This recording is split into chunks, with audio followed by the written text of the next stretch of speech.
Stock market. ಈ stock market ಅಂದರೆ ನಮ್ಮ ಜನಗಳಿಗೆ ಅವ್ರ ಮೈಂಡಲ್ಲಿ ಬರೋದೇ ಫಸ್ಟಾಗಿ ಗ್ಯಾಮ್ಲಿಂಗ್ ಅಥವಾ ಗ್ಯಾಪ್ಸ್ಗೆ ಕಂಪೇರ್ ಮಾಡ್ತಾರೆ. ಯಾಕೆಂದರೆ ಅವ್ರಿಗೆ ಈ ಸ್ಟಾಕ್ ಮಾರ್ಕೆಟಲ್ಲಿ ಟ್ರೇಡರ್ ಅಥವಾ ಇನ್ವೆಸ್ಟರ್ ಆಗಿ ಸಕ್ಸಸ್ ಆಗೋದಕ್ಕೆ ಜಸ್ಟ್ 9% ಮಾತ್ರನೇ ಚಾನ್ಸ್ ಇದೆ. ಅಂದರೆ ಉಳಿದಿರೋ 91% ಜನಗಳು ಸಹ ಇದರಲ್ಲಿ ಲಾಸಸ್ನ ಆಗ್ತಿದ್ದಾರೆ. ಏಕೆ ಅಂದರೆ ಲ್ಯಾಕ್ ಆಫ್ ನಾಲೆಡ್ಜಿಂದ.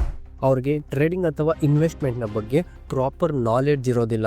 ರ್ಯಾಂಡಮ್ ಆಗಿ ಯಾವುದೋ ಒಂದು ಬೇಸಿಕ್ಸ್ ನಾಲೆಡ್ಜ್ನ ತಿಳ್ಕೊಂಡು ರ್ಯಾಂಡಮ್ ಆಗಿ ಬೈ ಮಾಡಿ ರಿಸ್ಕ್ ಮ್ಯಾನೇಜ್ಮೆಂಟ್ ಇಲ್ದಿರ ಅವರು ಲಾಸಸ್ನ ಬುಕ್ ಮಾಡಿ ಈ ಸ್ಟಾಕ್ ಮಾರ್ಕೆಟ್ ಅನ್ನೋದು ನಮ್ಮಂತವ್ರಿಗೋಸ್ಕರ ಅಲ್ಲ, ಇದ್ರಲ್ಲಿ ನಾವು ಮಾಡಬಾರ್ದು ಅಂತೇಳಿ ಒಂದು ಕೆಟ್ಟ ಮೈಂಡ್ ಸೆಟ್ನ ಬಿಲ್ಡ್ ಮಾಡ್ಕೋತಾರೆ.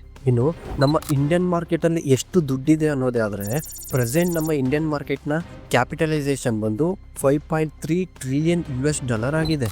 ಅಂದರೆ ಅರ್ಥ ಮಾಡ್ಕೊಬೋದು ನಮ್ಮ ಮಾರ್ಕೆಟ್ಸಲ್ಲಿ ಎಷ್ಟು ದುಡ್ಡಿದೆ ಅನ್ನೋದನ್ನು. ಅದೇ ರೀತಿಯಲ್ಲಿ ನಮ್ಮ ಮಾರ್ಕೆಟ್ಸ್ ಅನ್ನೋದು ಪ್ರೆಸೆಂಟ್ ವರ್ಲ್ಡಲ್ಲಿ 5th ಪ್ಲೇಸಲ್ಲಿ ಇದೆ.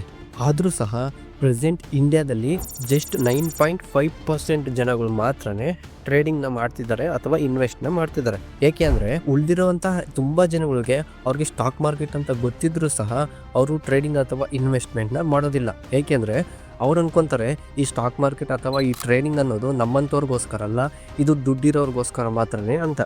ಆದರೆ ರಾಕೇಶ್ ಜುಂಜುನ್ವಾಲಾ ಅವರು 1985ರಲ್ಲಿ ಜಸ್ಟ್ 5,000ದಿಂದ ಅವರ ಟ್ರೇಡಿಂಗ್ ಮತ್ತು ಇನ್ವೆಸ್ಟ್ಮೆಂಟ್ ಜರ್ನಿನ ಸ್ಟಾರ್ಟ್ ಮಾಡಿ ಅವರು 2022ರ ಹೊತ್ತಿಗೆ 46,000 ಕೋಟಿನ ಅವರು ಇಂಡಿಯನ್ ಸ್ಟಾಕ್ ಮಾರ್ಕೆಟಿಂದ ಅರ್ನ್ ಮಾಡಿದ್ದಾರೆ. ಅದೇ ರೀತಿಯಲ್ಲಿ ವಿಜಯ್ ಕೇಡಿ ಅವರು ಜಸ್ಟ್ 35,000ದಿಂದ ಅವರ ಜರ್ನಿನ ಸ್ಟಾರ್ಟ್ ಮಾಡಿ ಅವರು ಪ್ರೆಸೆಂಟ್ 1,000 ಕೋಟಿಗಿಂತನೂ ಹೆಚ್ಚು ದುಡ್ಡನ್ನ ಅವರು ಸ್ಟಾಕ್ ಮಾರ್ಕೆಟಿಂದ ಅರ್ನ್ ಮಾಡಿದ್ದಾರೆ. ಅದೇ ರೀತಿಯಲ್ಲಿ ರಾಮ್ದೇವ್ ಅಗರ್ವಾಲ್ ಅವರು ಸಹ ಅವರು 10 ಲಕ್ಷದಿಂದ ಅವರ ಜರ್ನಿನ ಸ್ಟಾರ್ಟ್ ಮಾಡಿ ಅವರು ಪ್ರೆಸೆಂಟ್ ಮೋತಿಲಾಲ್ ಓಸ್ವಾಲ್ ಕಂಪನಿಯ ಕೋಫೌಂಡರ್ ಆಗಿದ್ದಾರೆ. ಅಷ್ಟೇ ಅಲ್ಲದೆ ಅಜೀಂ ಪ್ರೇಮ್ಜಿ ಆಗಿರ್ಬೋದು, ರಾಧಾಕೃಷ್ಣ ದಾಮಿನಿ ಅವರಾಗಿರ್ಬೋದು, ಇಂತಹ ಹಲವಾರು ಇನ್ವೆಸ್ಟರ್ಸ್, ದೊಡ್ಡ ದೊಡ್ಡ ಇನ್ವೆಸ್ಟರ್ಸ್ ಅನ್ನೋರು ನಮ್ಮ ಇಂಡಿಯಾದಲ್ಲಿ ಪ್ರಾಫಿಟ್ಸ್ ಅನ್ನೋದು ಮಾಡ್ತಾ ಇದ್ದಾರೆ ಸ್ಟಾಕ್ ಮಾರ್ಕೆಟಲ್ಲಿ. ನಾವು ಕೂಡ ಅವರ ಹಾಗೆಯೇ ಸ್ಟಾಕ್ ಮಾರ್ಕೆಟಲ್ಲಿ ಸಕ್ಸಸ್ಫುಲ್ ಆಗಿ ಪ್ರಾಫಿಟ್ಸ್ ಮಾಡಬೇಕು ಅನ್ನೋದೇ ಆದರೆ ನಮಗೆ ಮೇಯ್ನ್ ಆಗಿ ಬೇಕಾಗಿರೋದು ಸ್ಟಾಕ್ ಮಾರ್ಕೆಟ್ನ ನಾಲೆಡ್ಜ್ ಮತ್ತೆ ಆಕ್ಷನ್ ಟೇಕಿಂಗ್ ಆಗಿರುತ್ತೆ. ನಿಮಗೆ ಈ ಟ್ರೇಡಿಂಗ್ ಅಂದ್ರೆ ಏನು, ಇನ್ವೆಸ್ಟ್ಮೆಂಟ್ ಅಂದ್ರೆ ಏನು, ಅಥವಾ ಈ ಸ್ಟಾಕ್ ಮಾರ್ಕೆಟ್ ಅಂದ್ರೆ ಏನು ಅಂತ ಗೊತ್ತಿಲ್ಲ ಅನ್ನೋದೇ ಆದರೆ ನೀವು 0 ಇಂದ ಸ್ಟಾರ್ಟ್ ಮಾಡಿ ಬೇಸಿಕ್ ಇಂದ ಅಡ್ವಾನ್ಸ್ ವರೆಗೂ ನೀವು ಒಬ್ಬ ಪ್ರೊಫೆಷನಲ್ ಟ್ರೇಡರ್ ಆಗಿ ಸಕ್ಸಸ್ಫುಲ್ ಆಗೋದಕ್ಕೆ ನಿಮಗೆ ಬೇಕಾಗಿರುವಂತಹ ಎಲ್ಲ ಪವರ್ಫುಲ್ ನಾಲೆಡ್ಜ್ನ ನಾನು ಈ ಸೀರೀಸ್ ಅಲ್ಲಿ ನಿಮಗೆ ತಿಳಿಸ್ಕೊಡ್ತೀನಿ.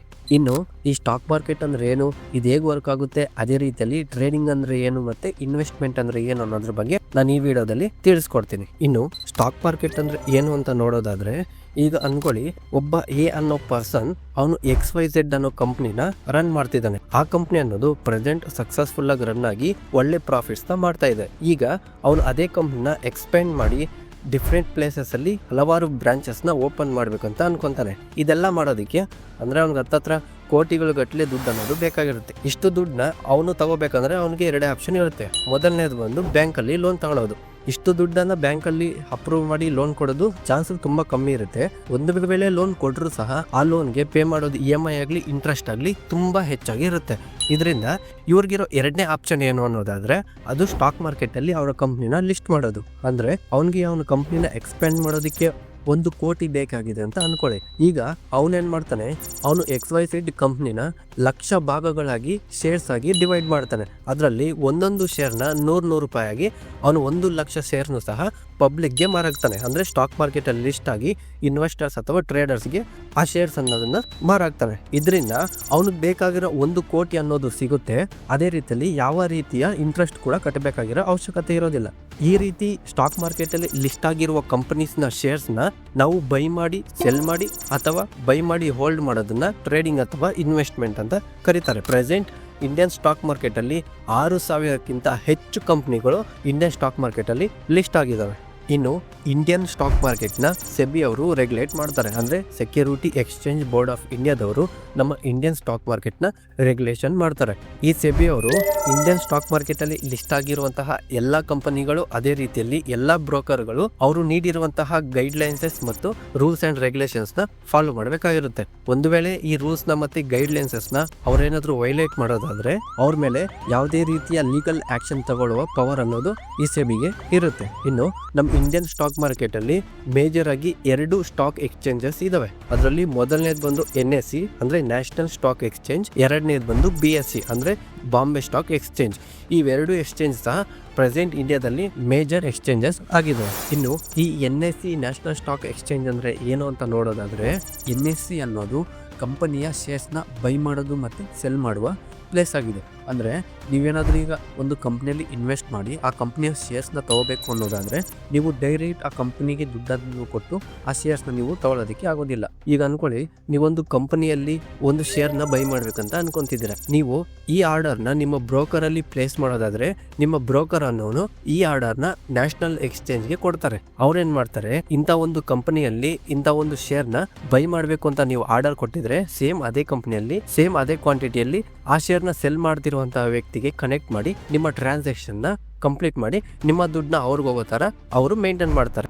ಇನ್ನು ಅನ್ಕೊಳ್ಳಿ, ನೀವು ಯಾವುದೇ ಕಂಪನಿಯ ಶೇರ್ನ ಅಥವಾ ಇನ್ವೆಸ್ಟ್ ಮಾಡಿದ್ರೆ ನೀವು ಡಿಜಿಟಲಿ ಬೈ ಮಾಡ್ತೀರಾ. ಅಂದರೆ ಅನ್ಕೊಳ್ಳಿ, ಇವಾಗ ಎಕ್ಸಾಂಪಲ್ ನಾನು XYZ ಅನ್ನೋ ಕಂಪ್ನಿನ ನಾನು 100 ಶೇರ್ನ ಬೈ ಮಾಡಿದ್ರೆ ಆ ಶೇರ್ಸ್ ಅನ್ನೋದು ಅವರು ನಮಗೆ ಕೊಡೋದಿಲ್ಲ. ಅವರು ಜಸ್ಟ್ ಡಿಜಿಟಲಿ ನಮ್ಮ ಬ್ರೋಕರ್ ಅಕೌಂಟಲ್ಲಿ ಶೋ ಮಾಡ್ತಿರ್ತಾರೆ. ಆದರೆ ಈ ಶೇರ್ಸ್ ಅನ್ನೋದು NSE ಅಥವಾ BSEಯಲ್ಲಿ ಡಿಜಿಟಲಿ ಸೆಕ್ಯೂರ್ ಆಗಿ ಸ್ಟೋರ್ ಆಗಿರುತ್ತೆ. ನಾವು ಪರ್ಚೇಸ್ ಮಾಡುವ ಅಥವಾ ಇನ್ವೆಸ್ಟ್ ಮಾಡುವ ಎಲ್ಲ ಕಂಪನಿಯ ಶೇರ್ಸ್ ಅನ್ನೋದು ಸ್ಟಾಕ್ ಎಕ್ಸ್ಚೇಂಜಲ್ಲಿ ಅಂದರೆ NSE ಅಥವಾ BSEಯಲ್ಲಿ ಸೆಕ್ಯೂರ್ ಆಗಿ ಡಿಜಿಟಲಿ ಸ್ಟೋರ್ ಮಾಡಿರ್ತಾರೆ. ಇನ್ನು ಈ NSEಯಲ್ಲಿ ಲಿಸ್ಟ್ ಆಗಿರುವಂತಹ ಎಲ್ಲ ಕಂಪ್ನಿಗಳಲ್ಲಿ ಟಾಪ್ 50 ಕಂಪ್ನೀಸ್ನ ಸೆಲೆಕ್ಟ್ ಮಾಡಿಕೊಂಡು ಅದನ್ನು ಒಂದು ಗುಂಪಾಗಿ ಮಾಡಿ, ಅಂದರೆ ಇಂಡೈಸಸ್ ಆಗಿ ಮಾಡಿ ಅದನ್ನು Nifty 50 ಅಂತ ಕರೀತಾರೆ. ಅಂದರೆ ಆ Nifty 50ಯಲ್ಲಿರೋ 50 ಕಂಪನಿಗಳು ನಮ್ಮ ದೇಶದ ಅತ್ಯಂತ ಪವರ್ಫುಲ್ ಆಗಿರುವಂತಹ ಕಂಪನಿಗಳಾಗಿರ್ತವೆ. ಈ ಕಂಪನಿಗಳು ಬೆಳವಣಿಗೆ ಆದರೆ Nifty 50 ಅನ್ನೋದು ಬೆಳವಣಿಗೆ ಆಗುತ್ತೆ. ಈ Nifty 50ನ ಅನಾಲಿಸಿಸ್ ಮಾಡೋದಾದ್ರೆ ನಮ್ಮ ಇಂಡಿಯಾದ ಗ್ರೋತ್ ಯಾವ ರೀತಿಯಲ್ಲಿ ಇದೆ ಅನ್ನೋದ್ರ ಬಗ್ಗೆ ಈ Nifty 50ಯಿಂದ ತಿಳಿಯುತ್ತದೆ. ಅದೇ ರೀತಿಯಲ್ಲಿ BSEಯಲ್ಲಿ ಇರುವಂತಹ ಎಲ್ಲಾ ಕಂಪನಿಗಳಲ್ಲಿ ಟಾಪ್ 30 ಕಂಪನಿಗಳನ್ನ ಇಂಡೈಸಸ್ ಆಗಿ ಮಾಡಿ ಅದನ್ನ ಸೆನ್ಸೆಕ್ಸ್ ಅಂತ ಕರೀತಾರೆ. ಇನ್ನು ಅದೇ ರೀತಿಯಲ್ಲಿ ಈ NSE ಮತ್ತು BSE ಇವೆರಡೂ ಸಹ ಸೆಬಿಯ ಕಂಟ್ರೋಲ್ ಅಲ್ಲಿ ಇರುತ್ತೆ. ಇನ್ನು ಈ ಇಂಡಿಯನ್ ಮಾರ್ಕೆಟ್ಸ್ ಅನ್ನೋವು ಬೆಳಿಗ್ಗೆ 9:15ರಿಂದ ಸಂಜೆ 3:30ರವರೆಗೆ ಟ್ರೇಡಿಂಗ್ನ ಮಾಡೋದಕ್ಕೆ ಅವಕಾಶ ಮಾಡಿಕೊಡ್ತಾರೆ. ಈ ಟೈಮಿಂಗ್ಸಲ್ಲಿ ನಾವು ಟ್ರೇಡ್ನ ಅಥವಾ ಇನ್ವೆಸ್ಟ್ಮೆಂಟ್ನ ಮಾಡ್ಬೋದು ನಮ್ಮ ಸ್ಟಾಕ್ ಮಾರ್ಕೆಟಲ್ಲಿ. ಇನ್ನು ಈ ಟ್ರೇಡಿಂಗ್ ಅಂದರೆ ಏನು ಅಂತ ನೋಡೋದಾದರೆ, ಈ ಟ್ರೇಡಿಂಗ್ ಅನ್ನೋದು ಒಂದು ಡಿಜಿಟಲ್ ಬಿಸ್ನೆಸ್ ಆಗಿರುತ್ತೆ. ಅಂದರೆ ನಿಮ್ಮ ಮೊಬೈಲ್ನ ಅಥವಾ ಲ್ಯಾಪ್ಟಾಪ್ನ ಯೂಸ್ ಮಾಡಿ ಇಂಡಿಯನ್ ಸ್ಟಾಕ್ ಮಾರ್ಕೆಟಲ್ಲಿ ಅಥವಾ ಲಿಸ್ಟ್ ಆಗಿರುವಂತಹ ಕಂಪನಿಯ ಶೇರ್ಸ್ ಅಥವಾ ಯಾವುದೇ ಅಸೆಟ್ನ ಶೇರ್ಸ್ನ ಬೈ ಮಾಡಿ ಸೆಲ್ ಮಾಡೋದನ್ನು ಟ್ರೇಡಿಂಗ್ ಅಂತ ಕರೀತಾರೆ. ಅಂದರೆ ನೀವು ಇವತ್ತು ಯಾವುದಾದ್ರೂ ಒಂದು ಕಂಪನಿಯ ಶೇರ್ನ ಬೈ ಮಾಡಿ ಸಂಜೆವರೆಗೂ ಹೋಲ್ಡ್ ಮಾಡಿ ಅದನ್ನು ಸೆಲ್ ಮಾಡಾಕಿದ್ರೆ ಅದು ಟ್ರೇಡಿಂಗ್ ಆಗುತ್ತೆ. ಅದೇ ರೀತಿಯಲ್ಲಿ ಈ ಟ್ರೇಡಿಂಗ್ ಮಾಡೋದಕ್ಕೆ ಹೈಲಿ ಸ್ಕಿಲ್ಫುಲ್ ಆಗಬೇಕಾಗಿರುತ್ತೆ. ಏಕೆಂದರೆ ನೀವು ಚಾರ್ಟ್ಸ್ನ ಮುಂದೆ ಕುತ್ಕೊಂಡು ಪ್ರತಿ ಗಂಟೆ ಅದನ್ನು ಅನಾಲಿಸಿಸ್ ಮಾಡಿ ವಿತಿನ್ ಅವರ್ಸಲ್ಲಿ ಎಂಟ್ರಿ ತೊಗೊಂಡು ಎಕ್ಸಿಟ್ ಆಗಿ ರಿಸ್ಕ್ ಮ್ಯಾನೇಜ್ಮೆಂಟ್ನ ಮಾಡಿ ಪ್ರಾಫಿಟ್ಸ್ನ ಮಾಡಬೇಕಾಗಿರುತ್ತೆ. ಆದ್ದರಿಂದ ಇದನ್ನೆಲ್ಲದನ್ನು ಮಾಡೋದಕ್ಕೆ ನಿಮಗೆ ನಾಲೆಡ್ಜ್ ಅನ್ನೋದು ತುಂಬ ಬೇಕಾಗಿರುತ್ತೆ.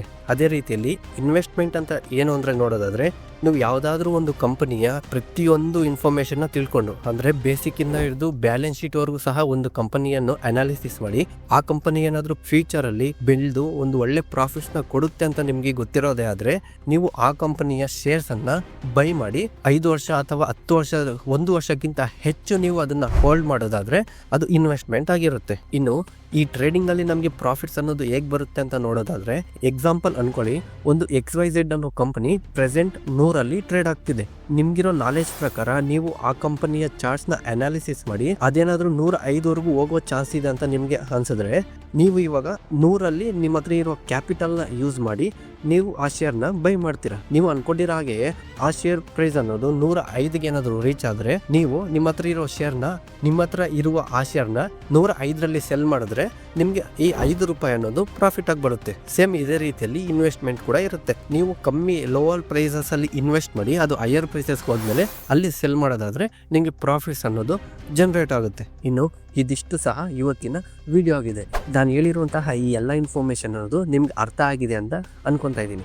ಅದೇ ರೀತಿಯಲ್ಲಿ ನೆಕ್ಸ್ಟ್ ವಿಡಿಯೋದಲ್ಲಿ ಟ್ರೇಡಿಂಗ್ ವೆಬ್ಸೈಟಲ್ಲಿ ಇರುವಂತಹ ಎಲ್ಲ ಟೂಲ್ಸ್ನ ಯೂಸ್ ಮಾಡೋದು ಹೇಗೆ, ಅದೇ ರೀತಿಯಲ್ಲಿ ಕಂಪನಿಯ ಚಾರ್ಟ್ನ ಅನಾಲಿಸಿಸ್ ಮಾಡೋದು ಹೇಗೆ ಅನ್ನೋದ್ರ ಬಗ್ಗೆ ನೆಕ್ಸ್ಟ್ ವಿಡಿಯೋದಲ್ಲಿ ತಿಳಿಸ್ಕೊಡ್ತೀನಿ. ಅದೇ ರೀತಿಯಲ್ಲಿ ಅಪ್ಕಮಿಂಗ್ ವಿಡಿಯೋಸಲ್ಲಿ ಚಾರ್ಟ್ ಅಂದರೆ ಏನು, ಚಾರ್ಟ್ನ ಟೈಪ್ಸ್ ಆಗಿರ್ಬೋದು, ಕ್ಯಾಂಡಲ್ ಸ್ಟಿಕ್ ಪ್ಯಾಟರ್ನ್ಸ್ ಆಗಿರ್ಬೋದು, ಮಲ್ಟಿ ಟೈಮ್ ಫ್ರೇಮ್ ಅನಾಲಿಸಿಸ್ ಆಗಿರ್ಬೋದು, ಟ್ರೆಂಡ್ಸ್ ಅಂದರೆ ಏನು, ಅಪ್ ಟ್ರೆಂಡ್ ಅಂದರೆ ಏನು, ಡೌನ್ ಟ್ರೆಂಡ್ಸ್ ಅಂದರೆ ಏನು, ಅದೇ ರೀತಿಯಲ್ಲಿ ಟೈಪ್ಸ್ ಆಫ್ ಟ್ರೇಡಿಂಗ್ ಏನಿದೆ, ಸ್ಕ್ಯಾಲ್ಪಿಂಗ್ ಆಗಿರ್ಬೋದು, ಇಂಟ್ರಾಡೇ ಆಗಿರ್ಬೋದು, ಡೇ ಟ್ರೇಡಿಂಗ್ ಆಗಿರ್ಬೋದು, ಪೊಸಿಷನಲ್ ಟ್ರೇಡ್ ಆಗಿರ್ಬೋದು, ಸ್ವಿಂಗ್ ಟ್ರೇಡ್ ಆಗಿರ್ಬೋದು, ಅದೇ ರೀತಿಯಲ್ಲಿ ಶಾರ್ಟ್ ಟರ್ಮ್ ಟ್ರೇಡ್ ಆಗಿರ್ಬೋದು, ಇಂತಹ ಎಲ್ಲ ಇನ್ಫಾರ್ಮೇಷನ್ನ ಇಂಡಿಕೇಟರ್ಸ್ ಅಂದ್ರೆ ಏನು, ಕ್ಯಾಂಡಲ್ ಸ್ಟಿಕ್ ಪ್ಯಾಟರ್ನ್ಸ್ ಅಂದ್ರೆ ಏನು, ಸಪೋರ್ಟ್ ಅಂದ್ರೆ ಏನು, ರೆಸಿಸ್ಟೆನ್ಸ್ ಅಂದ್ರೆ ಏನು, ಈ ರೀತಿಯ ಹಲವಾರು ಪ್ರತಿಯೊಂದು ನೀವೊಬ್ಬ ಪ್ರೊಫೆಷನಲ್ ಟ್ರೇಡರ್ ಆಗಬೇಕಂದ್ರೆ ನೀವು ಬೇಕಾಗಿರುವಂತಹ ಎಲ್ಲ ನಾಲೆಡ್ಜ್ನ ಸಹ ನಾನು ಅಪ್ಕಮಿಂಗ್ ವಿಡಿಯೋಸ್ ಅಲ್ಲಿ ಅಂದರೆ ಈ ಸೀರೀಸಲ್ಲಿ ತಿಳಿಸ್ಕೊಡ್ತೀನಿ.